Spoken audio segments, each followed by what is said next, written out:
চট্টগ্রামে জ্যামে আটকে গেল ট্রেন।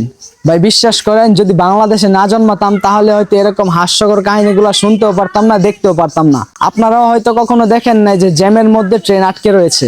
আমিও আসলে কখনো দেখি নাই, মাত্র কালকে আমি দেখলাম রাস্তার জ্যামের মধ্যে ট্রেন আটকে রয়েছে। ভাই জ্যামের মধ্যে তো আটকায় রিক্সা, অটো, সিএনজি, বাইক, এগুলো হচ্ছে জ্যামের মধ্যে আটকা পড়ে, কিন্তু ভাই একটা ট্রেন ট্রেন কিভাবে জ্যামের মধ্যে আটকা পড়ে? ট্রেনের তো আলাদা একটা রাস্তা রয়েছে, কিন্তু ভাই দেখেন চট্টগ্রামে গতকালকে জ্যামের মধ্যে আটকা পড়ে গেল ট্রেন।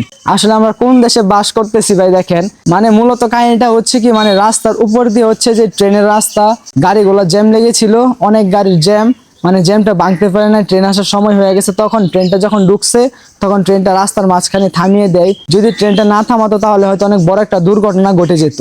আমাদের বাংলাদেশের সড়ক ব্যবস্থার উন্নয়ন করতে হবে। যতদিন পর্যন্ত আমাদের বাংলাদেশের সড়ক ব্যবস্থার উন্নয়ন না হবে ততদিন পর্যন্ত এরকম ঘটনা ঘটেই যাবে। তো মূল বিষয় হচ্ছে এটাই যে আমরা যদি বাংলাদেশে না জন্মাতাম তাহলে হয়তো এরকম হাস্যকর বিষয়গুলো দেখতে পারতাম না।